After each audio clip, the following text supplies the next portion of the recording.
Hello and welcome to Options Playbook Radio. My name is Brian Overby. I'm the author of the Options Playbook, and I'll be your host for about the next 30 minutes here on Options Playbook Radio.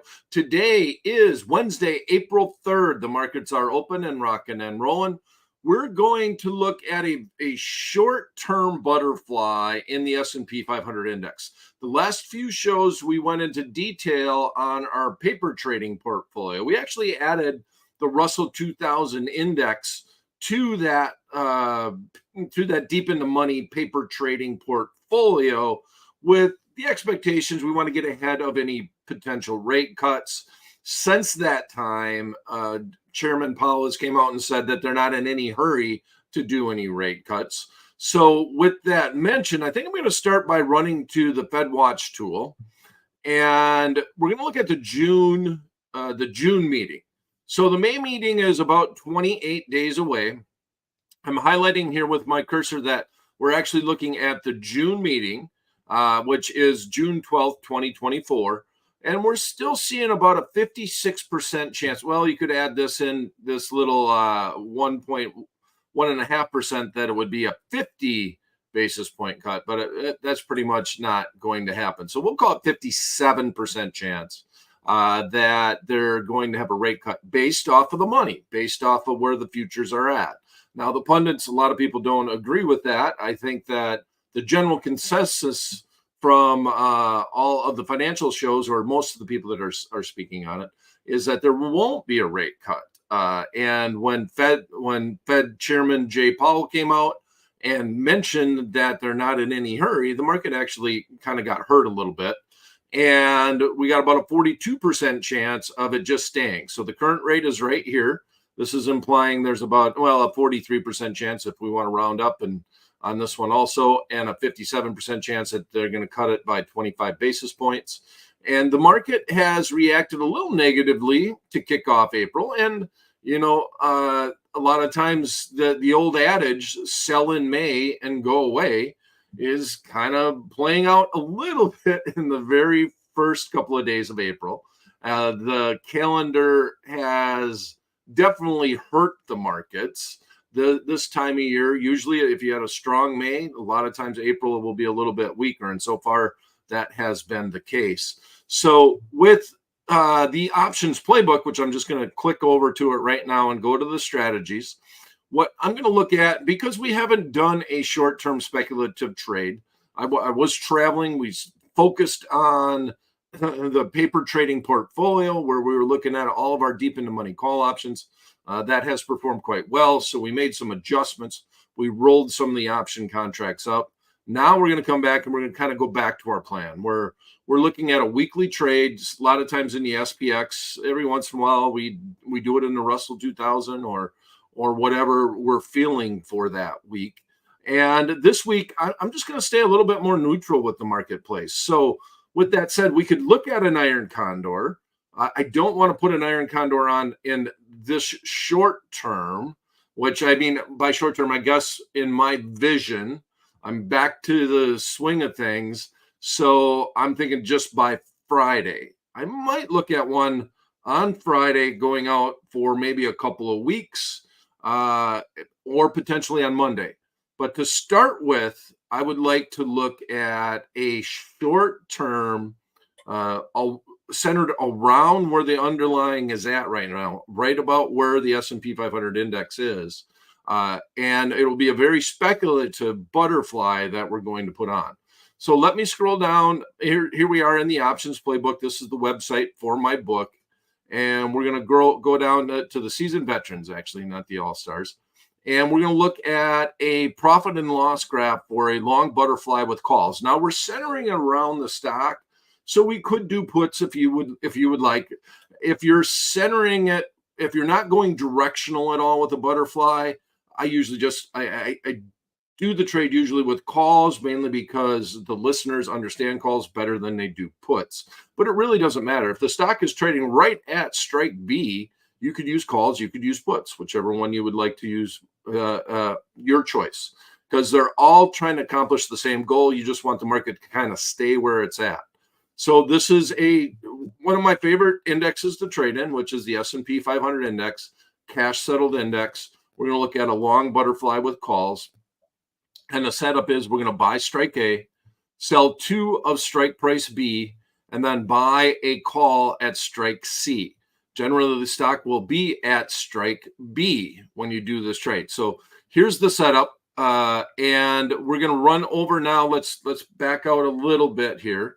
And while we're doing this, just want to say, if you have any questions, I am back in the office again, or in the studio, if you want to put it that way.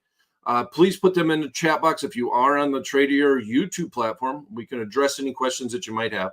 And if you want to go back to any of the episodes that we had on the paper trading account inside the Deep in the Money option portfolio, happy to try to address any of those questions too.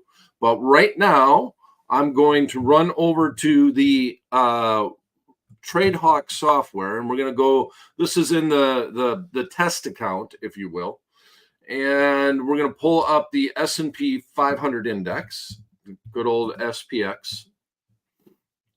And we're going to go just a couple of days. So right now we're April 3rd. This is the 0 DTE option contract that's trading.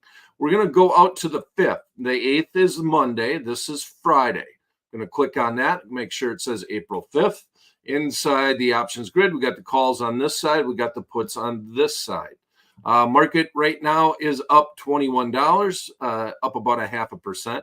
Kind of expecting the markets to just kind of chill a little bit. Now, Friday we have jobs, so that is a big part of the economy right now, is where the jobs market is at.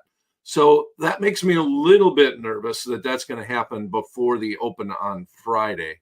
But I still want to do a fairly wide butterfly in the situation to give a wide area that the marketplace could be in. We get a lot of time decay today. We could potentially take it off tomorrow and get a decent percentage of the premium. But if we do get the markets to stay where they're at, and we get a let's just say we can make 40 or 50 cents just from time decay. We might do that and do that tomorrow going into the Friday print. It would all depend on, and I'll take a screenshot of it tomorrow on the open, see where this butterfly is at. This is a great experience of just pricing, learning how from Wednesday to Friday, this at the money option contract right here that I'm focusing on with only 2 days remaining is trading at $26. Let's just round it to $26. And all of that time premium, if the market just stays where it's at, that has to go to zero, right? There's a little bit of an intrinsic value. So all this time premium, if you want to be more accurate, would be the $23. That would be the bulk of the time premium because we're just a little bit in the money in the call. But that has to go all the way to zero. And that's what we're trying to take advantage of in the butterfly, in particular in the S&P 500 index. So I want to go 25 points wide. And I thought about 20, but I want to go a little bit wider in this. That means we're going to have to pay up a little bit more than I think I normally would on a standard butterfly, but I want to try this out. I like the number of 5,200, a little bit of a buffer down on the bottom, that big round number. Then we're going to sell 2 of the more at the money option contracts. We're going to sell the 52.25 contracts. We're going to sell 2 of those. And then we're going to go up to the 52.50s and we're going to buy 1 of those. So here's our spread on our trade. Here's our spread column. Here's our bid and ask. Here's our 1 by 2 by 1, 1 by 2 by 1. And we're going to pay $4.30 for this trade. Okay, so our break even on the downside is going to be 52.20 plus 4.35, and on the upside is going to be 52.50 minus 4.35. So if you take in the price that you're paying for this, you have about a 40-point area that the S&P 500 index could land in. And this trade should be profitable. Now, overnight, there's going to be a huge rate of theta. Right now, on this position, every 1 by 2 by 1 butterfly that you put on, we're showing a theta of about $90. So on 43.30, and that's not a. Let me put a disclaimer on this.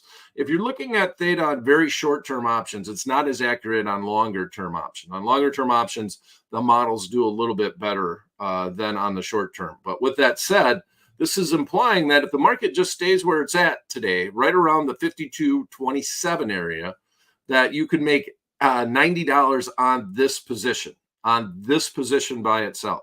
So if we're looking at this, that is our Theta for a 1x2x1, $430 trade plus commissions if you have to pay commissions to put the trade on or any other fees that you have. And that's what I mean. If you can get that type of decay and you come back tomorrow, we want to look at where it's at. So we're going to learn a lot about pricing by just looking at these shorter term trades. And we've done a couple of these now. So we looked at a couple of 2-day skip strike butterflies. That's not the normal that on a staples basis that you would trade. But in this day and age, with every single day of the week, an expiration in the S&P 500 index, if you see this, you have 1 day, 2 day. This is over the weekend. Then you got 5 day, 6 day, 7 day, 8 day, 9 day. You can pick almost any option contract that you want. I think it's very important to experiment with shorter term, longer term, medium term, and just see how these option contracts react on a real basis, not on a theoretical basis as expiration approaches. So my favorite time period in the SPX is from Wednesday to Friday. So I figured let's go on out and actually just look at a butterfly and watch how it reacts. A 10-point wide butterfly really doesn't move very much at all. So we went wider. We went 25 points. I was thinking about a 20-point, but we went 25 points just to try to see exactly how much time decay we can get from these option contracts. The downside is by going a little bit wider, doing 25-point wide butterfly as opposed to a 20-point wide butterfly, is you're going to increase the cost because you got what's the word? You have a 25-point home run if you were lucky enough and the market just stopped right at 52.25 on that expiration date. So this is going to be the paper trade for this Wednesday, April 3rd, 2024. We're going to look at buying the S&P 500 index, April 5th, 2024 expiration, 5200 strike. And then we're going to sell 2 of the 5225 strikes and buy 1 of the 5250 strikes. The midpoint right now, we're going to say 430. I'm pretty sure the markets are really liquid in these shorter term options. So I'm pretty sure we could get filled close to that midpoint in the S&P 500 index. And that will be our official paper trade for this week. All right. So I see a question from Wayne. Nice to have you back, Wayne. Hey, Brian, can you show us why you prefer the short-term butterfly instead of doing an iron condor? All right. That is a good question, Wayne. Why wouldn't I want to do an iron condor at this point in time? It's not saying that I wouldn't do the iron condor. But if I'm doing the iron condor, I am more apt to adjust the iron condor. On this short-term butterfly, I'm not really going to adjust it. I'm probably going to put the trade on based off of where the market moves. I guess I could make an adjustment tomorrow, but being this wide in this butterfly, it's really the adjustment will be that we're just going to close out the trade. If I'm looking at an iron condor, which I don't mind in this market, right? Especially at the beginning of April, I kind of talked about the choppiness, the fact that we had a strong first part of the year. A lot of times April can be a little bit of a sell-off. And on Friday, we have the jobs report. There's always some economic data that's out there. But if I was going to do an iron condor, I'd probably look at a 2-week trade or maybe a 3-week trade. And then I can adjust that iron condor. So in my mind, I don't mind the iron condor, but in my mind, I want to put that on either this Friday, depending on if I'm feeling right about the markets, or on Monday. I prefer to put iron condors on Monday because then it allows me to adjust that trade. So to me, an iron condor trade is a trade that I'm probably going to adjust once over the life of that trade.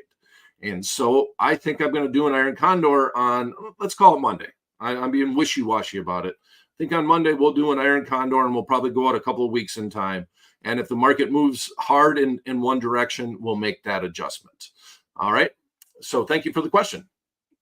Okay. So now I want to go back and look at the charts. We did kind of get a little bit of a blip in IWM. We added Caterpillar too. We had a strong move so far in Caterpillar, so our position is doing pretty well. But Caterpillar, well, now I feel like I should mention it. In Caterpillar, in our deep in the money call portfolio, we put a fig leaf on where we bought Caterpillar and we sold a short-term option against it. The short-term option hurt us. I was just looking at it on a Monday, Wednesday, Friday basis when we do Options Guide TV. It got too deep in the money and I had to take the trade off. I was kind of hoping, I think that was right in this range. And I was kind of hoping that we'd get more of a pullback back down towards the 200-day moving average, or at least down to the 50-day, which is right around in here. But it just didn't happen. So we bought it, got long it, and here we are, still doing well. But we're going to ride the Caterpillar momentum again in the paper trading portfolio, the deep in the money call portfolio, which is almost up 50% at this point in time. IWM. Okay, let's click it.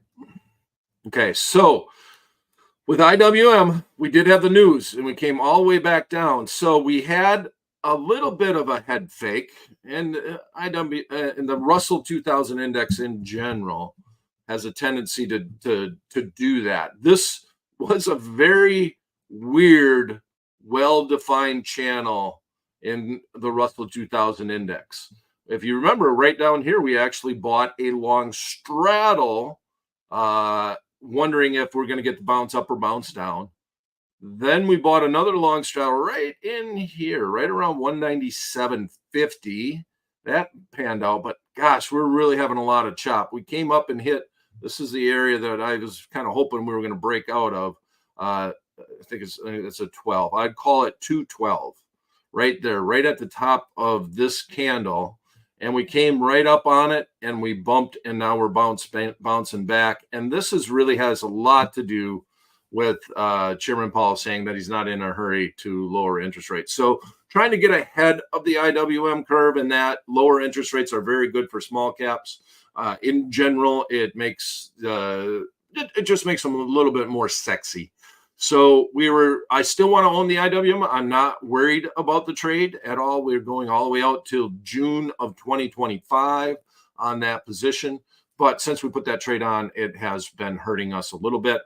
I will maybe on Friday, we'll look at selling a call on that position, but I'm a little nervous because of the added volatility. We blew right through the 20-day moving average, and I kind of would like it's back. If it came back to this range, I might even think about buying a little bit more. But the rate cut has to happen in order for our thesis to be true in IWM. If we go all the way out to June and we don't see that cut, then probably want to rather be short the IWM than actually be long the IWM. All right. So do we have any further questions on our S&P 500 index butterfly? And if we do not, it's going to be short and sweet, but I'm back in the saddle again, looking to actually build out the Options Playbook website. There's going to be a lot of exciting things that are going to be happening.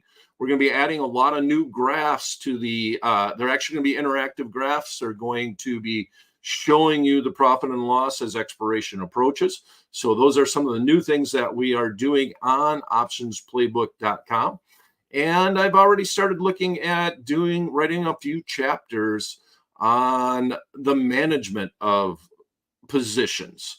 So there might be a new book coming out in the short term. I guess it depends on, not in an option trader short term, but in more of a longer term investor's short term, if you will. We'll call it a swing trade.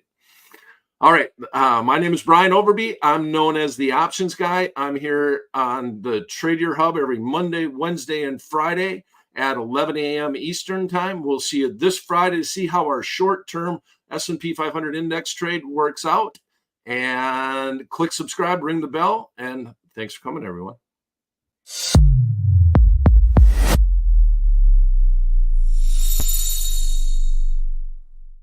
All opinions expressed by Tradier Hub contributors are solely the contributors' opinions and do not reflect the opinions of Tradier nor its affiliates and/or subsidiaries. You should not treat any opinion expressed by Hub contributors as a specific inducement to make a particular investment or to follow a particular strategy, but only as an expression of their opinion. The contributors' opinions are based on their own personal research, but neither Tradier nor its affiliates and/or subsidiaries warrants its completeness or accuracy, and it should not be relied upon as such. Any trades or positions discussed or referred to by contributors may or may not be actual live trades or positions. Such information is not intended to be financial or investment advice. Tradier Inc. is the parent company of Tradier Brokerage Inc. Tradier Brokerage Inc. and Tradier Inc. are separate entities with their own products and services. Securities products and services are offered through Tradier Brokerage Inc. Tradier Brokerage Inc. is an independent subsidiary of Tradier Inc. All rights reserved. Member FINRA SIPC.